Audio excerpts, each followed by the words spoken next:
Yo, what's going on, guys? Welcome back to a brand new video on the channel. Inside of today's video, we're going to be taking a look at 5 brawlers that have completely fallen off, especially in the pro meta. So, of course, contrary to the video that I did yesterday, where I spoke about some of the best brawlers in the game, let's talk about some of the ones that have fallen off completely. So, first brawler is going to be Rico. So, you might be surprised here, but Rico, he already wasn't like the most played brawler in pro play, but he was like a good, fairly decent brawler, and especially on the right map.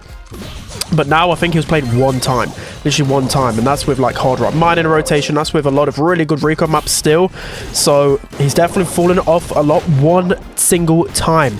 So considering a lot of people thinking he was S tier in the last meta, he only received a nerf to his hypercharge rate, which again was definitely going to help him out. But at the same time, you've also got this gadget rework, which of course means that he's a little bit more vulnerable, especially once he uses that first gadget. You then can get on top of him pretty easily. But I think it's definitely that hypercharge rate that surely is going to be doing all of the magic, right? So you can't just spam out hypercharges like crazy. It's literally one of the best hypercharges in the game, so you can just get easy team wipes with it. I also just think with the meta, he's very counterable. Like, I know he can deal some decent damage to some tanks, but there's a lot of run it down brawlers right now in the meta, and they can just get in between the spots where you can't really, like with Rico, good players can actually duke out his shots pretty easily.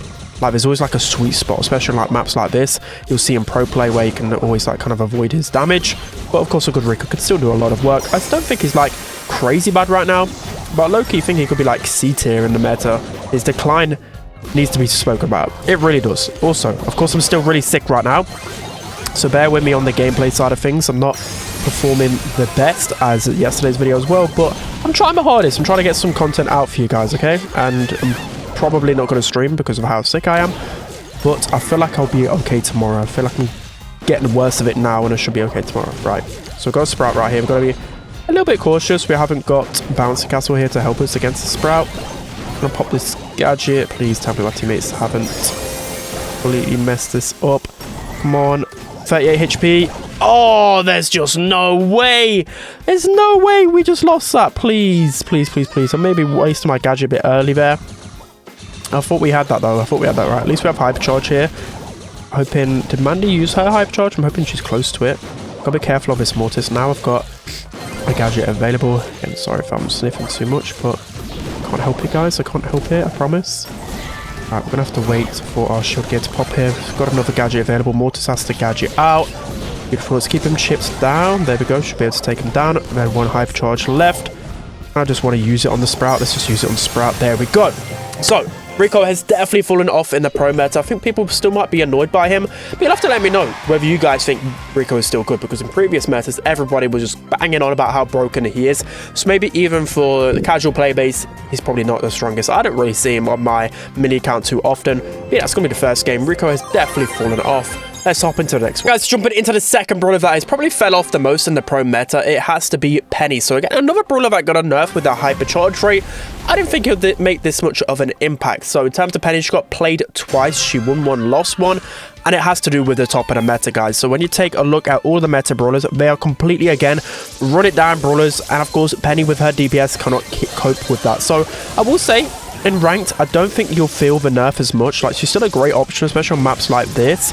But again, I'll go through some of the top meta brawlers, and I think it's quite evident why she's not been picked nowhere near as much by the pros. So of course, the first 2 brawlers on the list, we have Ollie and Hank. Ollie and Hank, they just run it down against Penny. You know, Ollie can super and gadget up onto Penny. Penny can't really do anything about that. And then of course, Hank can literally shoot over walls and 2-shot Penny. So of course, Penny's going to struggle there. Wait, let me lock him. It's a Starro. Okay, how did I miss that? Should be able to get a kill. There we go. We've also got Melody again, another run it down brawler. We've got Poco. So I know you might think, well, Poco, you know, Penny can get a lot of splash damage, but she can't actually out damage the amount of healing that Poco can provide, especially with tanks in combination. It's just too much. And then you've got Berry as well. Berry counters Penny with, of course, being a thrower and healings as well. That was just so much going on that Penny just cannot deal with in this meta. And even though, like, I've had a pretty easy job here, because I don't know what the opponents are really doing right now. Like, they're just walking around like bots pretty much the whole game.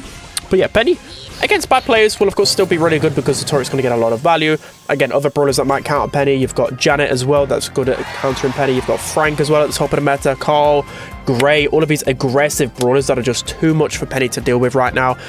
Again, she might be like a B tier brawler, maybe. I won't really say she's C tier, it's probably overreacting. I think it's a solid B tier brawler right now in the meta. But you got to consider, Penny used to be like a top 10, top 5 picks, I think, last monthly final, or at least one of them previously. She was always at the top of the meta, always S tier. Always, like, I think she was picked the most nearly in scrims last meta, and now she's fallen off. So yeah, definitely one of the biggest fall-offs. Let's jump into the next one. Guys, jumping into the next brawler who I believe has fell off a lot in this meta, it has to be Kenji. So Kenji was always considered like an A tier brawler in the meta. Again, there's just far better assassins and tanks out there. Again, another one being Ollie, that could just fulfill, you know, the role that Kenji used to provide. He's always a brawler that used to go in behind enemy lines and try and create pressure, but there's just so many better assassins than him right now. He was played once in monthly finals and banned once as well. I was thinking it with the gadget change. The way that I used to play Kenji was I used to exhaust my gadgets so quickly at the beginning of the game, but by the time, you know, I've pressed 4 gadgets, 3 gadgets, I've got a lot of pressure. But now you kind of have to wait for your moments. I just think there's like better gadgets in the game right now, and you've also got to consider as well, there's so many brawlers with hypercharges, so Kenji's kind of starting to fall off a little bit. He's still not like terrible, but he's definitely not. Kenji's always been minimum A tier brawler in the meta, right? Right now, I definitely don't think he's A tier. Definitely low B tier. Maybe even lower. Honestly, maybe even lower. He's just not the greatest right now. It's just far better options. You've also got to consider as well, you know, brawlers, even like brawlers like Mortis. I think it's a very spammy healer meta, and Mortis is actually pretty good in this meta because of his hypercharge. Like, yeah, Mortis might get countered by a bunch. How did they juke that out? Also, you got to consider as well, they actually fixed a bug with Kenji. So normally with Kenji, you could actually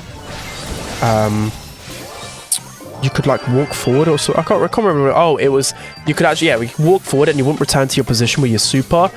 Well, now they've actually fixed that, so it's a lot more predictable where you land as well. So yeah, I'm missing every single super here, aren't I? This is just down bad. Hopefully my team don't lose this. Okay, come on. I was played absolutely terribly, but I'm not a good Kenji anyways. But yeah, I just don't see him in their pro team whatsoever. Just can't keep up with the top of the meta brawlers.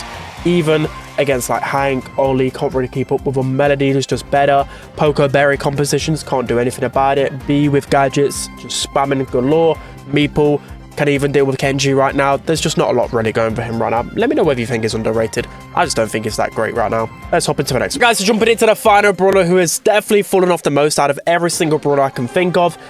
It is Lawrie and Lawrie. So the twins finally have fell off in the competitive meta completely. They wasn't banned, they wasn't picked whatsoever, and that goes to show just how mediocre they are in the meta. Because the thing with the twins is, like, they could be played into everything. Like, you can play them a knockout, you can play them a bounty, you can play them against assassins and tanks. Well, you could play them before all of these changes with just so much of a messy meta. The twins can't keep up. I think the reload speed is just too slow, and then you've got to consider as well, they've got no hypercharge, we've got no ability to change the game, and this is what this meta is all about. It's about those game changes with the hypercharges, with supers, etc. And the twins just can't keep up right now. They really can't keep up, which a lot of people, well, actually, I don't think it's a shame. I was about to say, it feels a bit of a shame, but it's not, because the twins have been literally S tier, A tier, minimum B tier since their release, and finally, that is not the case. So, again, I'm actually kind of surprised that they've fallen off this much. I still think they're a half decent pick, but I think it's because in the thrower section, you know, you'd rather go like a Berry, you'd rather go even a Barley most of the time because of the gadget spam, and the twins gadget is pretty good, but it's not like, you know, the gadget isn't winning you the lane, for example. It's just like a good addition, whilst a lot of the meta brawlers right now, you know, their gadgets are going to change the game or win an interaction completely. Lawrie's isn't, so they didn't really benefit too much from the recent rework. So I'm just going to go defensive lane here just to make sure, you know, we have got the lead, so we may as well just go this way. Again, like, Lawrie's not completely the worst. I feel like people are underestimating him a little bit. Surely he's, like, someone should have played him once, right? Someone should have played him once. Like, this star power is so good against assassins and tanks. Maybe even that with all the gadgets, man, they just can't keep up. Okay, Mortis completely weak here. We should be able to sneak in. I'm going to go for the Mortis instead. There we go. Melody's going to finish up that kill, and that's going to be the win easily. So yeah, I'm very surprised. There's surely going to be a few maps in the game where the twins are going to be pretty good. You've also got as well, like, Juju is just a way better version of twins right now, even with the recent nerf to Juju. let me take a look at the meta brawlers at the top as well. You know, melody counters, probably Lawrie now, Ollie, Hank. You've also got Poco spam that the twins can't keep up with. You've also got Janet, who's really good. You've got Max, you've got Frank, who the twins can't keep up with. You've got Cole, you've got Gray. All of these top meta brawlers the twins can't really keep with. But I would say they're like probably like low B tier again. A lot of these brawlers are like considered high A tier, and they're going towards the low B tier, maybe even lower, because of the fact that they're not getting hypercharged with the next update. So we won every single game there. Hope you guys enjoyed. Let me know who you think have fell off the most. There's of course some other candidates as well who've just been terrible for a long time. You've got like Bo, for example, still didn't get picked once. You've got like Chester, you got Fang, you got Grom, Jackie, Jesse, Lily, Maisie, Meg. There's loads of brawlers that didn't get picked. Mo. But these are ones that are actually consistent and near the top, and now they're like slowly starting to become pretty weak. But that's gonna be it. I hope you guys enjoyed. Don't forget to like, comment, and subscribe, and I'll see you guys next time.